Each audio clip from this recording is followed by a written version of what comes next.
Welcome, Ms. Lyman. Thank you for coming and meeting with me. We have gotten a few informational pieces from you about Sam in your third period class, some behavioral concerns that you have. And I just wanted you to go ahead and talk with me about that, give me some information, and we can maybe get a bit better picture of what Sam's behavior is like in your classroom to start kind of getting a profile of what we'd like to talk about, and maybe come up with a plan for Sam. So if you could start off by telling me maybe a little bit about the concerns, the behavior concerns that you have with Sam. My behavior concerns are that he's constantly trying to listen to his earphones in class. He's constantly trying to bring kids into a side conversation when we have group work going on, when we're just doing notes in the class, or when we're working on a project from the book or doing a group work. He tries to be off task, and he tries to go to the bathroom every single day in my class. So we've had to work on a deal where he can only go so many times a week, and when they're done, in order to make that happen when he's here. Okay, so when he is here, so you're saying that possibly attendance may be an issue? A few times he's not here. And then when he is here, every day it's a combination of the same behaviors, just at different times. Okay, and the behavior that you're describing is being off task, and then also distracting other students and getting them off task? Yes. Is that, okay. Can you give me an example of what a typical Sam-like behavior would be in that situation? So every day that he's here, he's always on time. Always sitting in the seat when the bell rings. He is not always ready to go. So every day I have to ask, can you please get out your materials? Can you get out your Chromebook? Can you get out a piece of paper? Every day I have to ask him, please put away his earbuds. Every day I have to ask him to please get back on task to whatever the task is that we're doing. Every day. So a refocusing, it's a constant refocusing. Within 5 or 10 minutes or so. So it averages, 5 or 7 times a period that I have to refocus into back to what we're doing. So you would suggest maybe 5 to 7 times specifically for Sam? Yes. He has to be refocused? Yes. Not the whole class, but specifically to Sam? The whole class a couple times, But especially Sam. in a discussion, him more than everybody else. Okay. So I'm taking notes. I just wanted you to know I'm taking notes so that we can make sure that we're collecting an accurate picture of what it's like for Sam in the classroom and what it's like to have Sam in the classroom. So with these behaviors, the data that you've been collecting, you've been saying you've been marking the times that, or kind of observing the times that he uses the restroom. Tell me about that. How many times do you think he would at least ask, not give him permission, but necessarily ask? Yes, every single day. And it's usually within 5 to 10 minutes of the period starting. I'm guessing, I don't know for a fact because I don't follow that he's meeting his cousin, who also goes to the school, and that they meet up every day, third period. I don't know why or what, but it has been confirmed through people in the office that occasionally, but not every single time. So every day he asks to use the bathroom, and it's right about when we're getting ready to get started in class. So you've noticed through your documentation that when you start to do the instruction, direct instruction, that's the time that Sam feels that's an appropriate time to use the facilities? Yes. Okay. So when we're talking about those behaviors, and you just mentioned one that you feel that like direct instruction is a time that every time you begin direct instruction, it brings on that behavior. Are there any other circumstances in the classroom, any other causes that you can see leading to that behavior? Whenever we do group work, it's any type of work, he always has to use the restroom. He's trying to, I know it's not get out of work because he's capable. When he chooses to do work, work is done. When he chooses to take notes, he can take the notes, he's competent at that. When he chooses to complete a worksheet, he can complete the worksheet. It's not that he is not smart or knowledgeable of the information, I just don't know that he wants to work in my class during that class period. So you think there's some type of avoidance? Yes. Okay. When this does happen, what do you typically do? How have you responded to Sam in the past? When he asks to use the restroom, I kind of remind him how many times have we gone this week. I'll say, okay, today's your last day. You're not going again for the rest of the week. So if it's Wednesday, he cannot go Thursday, he cannot go Friday. When he is off task, ask him to please get his pencil back out, to please make sure that he's writing down and you missed what I just said. Please put your earphones away. I remind him to be back on task every single time. So reinforcing that. Yes. Constantly. And then how do the other students in the classroom respond to Sam when he has these periods of time where he has to be reminded of it? It does irritate some of the students. Some of the students say things and then I have to correct their behavior as well because that is not appropriate. So it does distract them, it does kind of irritate them. Some of the kids that sit next to him have kind of tried to avoid him. Sometimes, that's about it. They try to avoid him when they say things back. They are a little bit annoyed, except for when the discussion is productive in class. Then if it's productive, they do value what he has to say, but generally it's not productive and it's not of value to the conversation that we're talking about in class. Just an outburst. So when that tends to happen, what you're saying is other students try to counter his behavior by either ignoring him or they try to shut down the behavior themselves. Yes. Okay, and then that then leads you to have to break up two inappropriate behaviors instead of just the one. Yes. So there's either them trying to ignore him completely or the other cases where they try to. Yes. So you've described this setting. Are there times where Sam is able to, given the circumstances you've said, you've started direct instruction, and he's able to comply and have the appropriate skills and behaviors in class?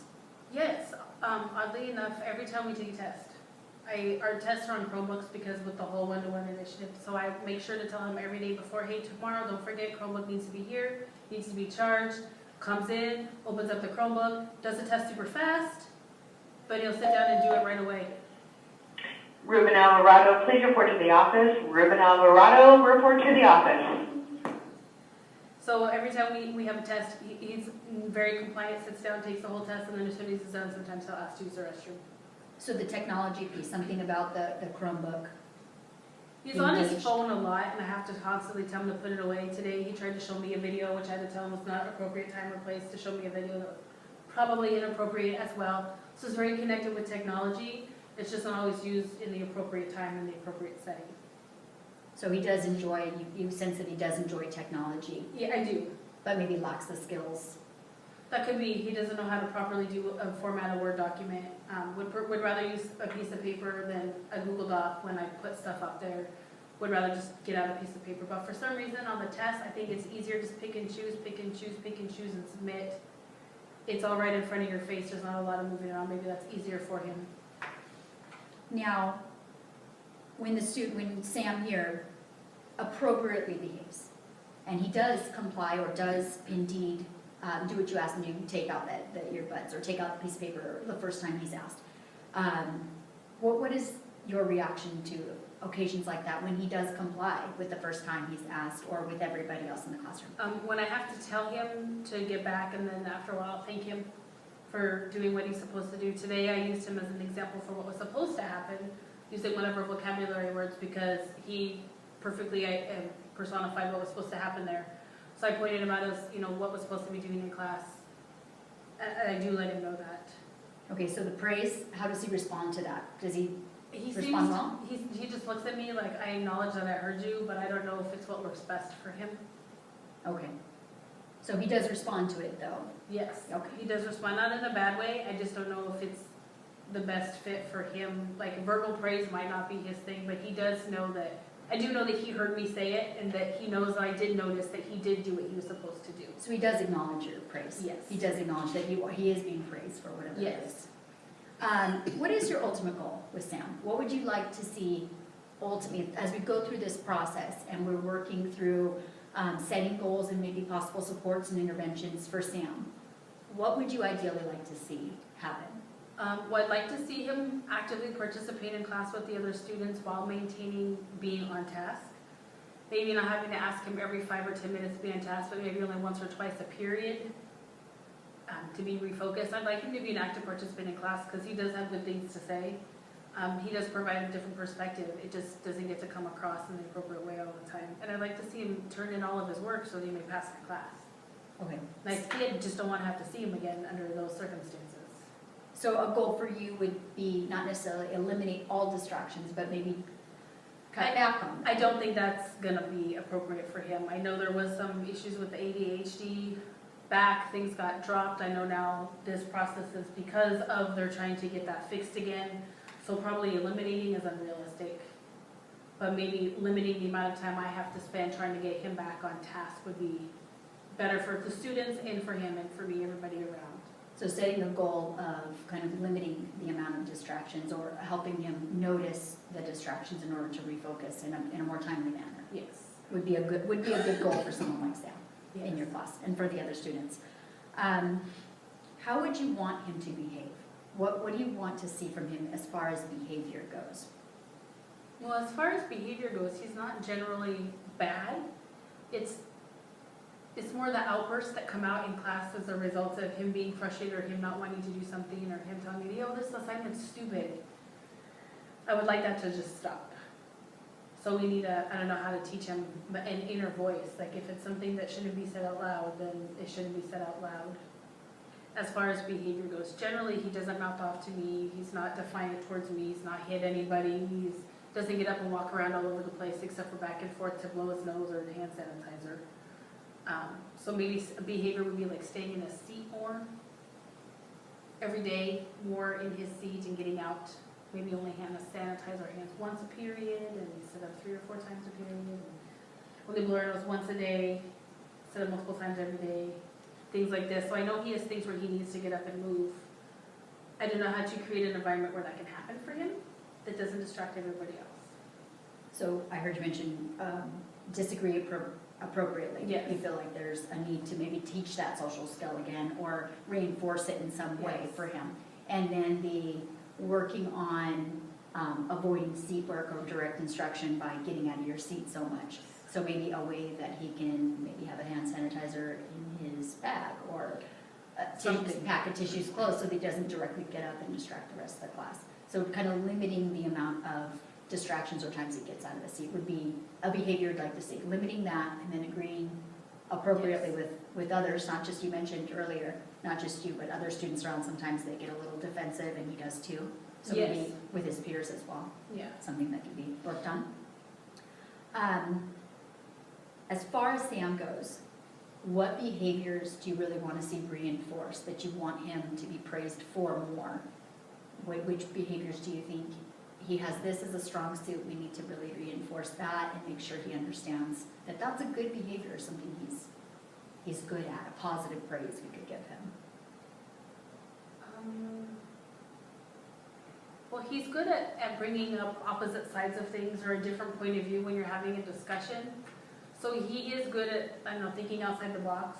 He does have a wealth of life experiences, I think, that a lot of students lack, that he brings something just different to the table.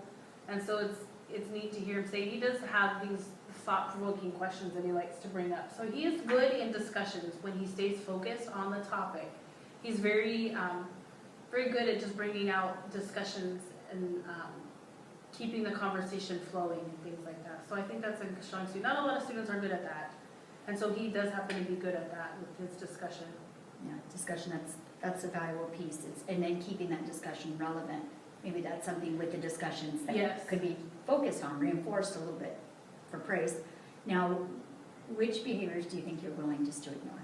Which of those behaviors mentioned do you think would be one that you could say, you know what, that is not necessarily hindering Sam's learning or the other students' learning as much? I don't know. That's hard because the getting up distracts everybody. I could probably ignore the him getting up because it's focused to one far side of my classroom, but all the kids sit in that row are gonna see him back and forth and back and forth.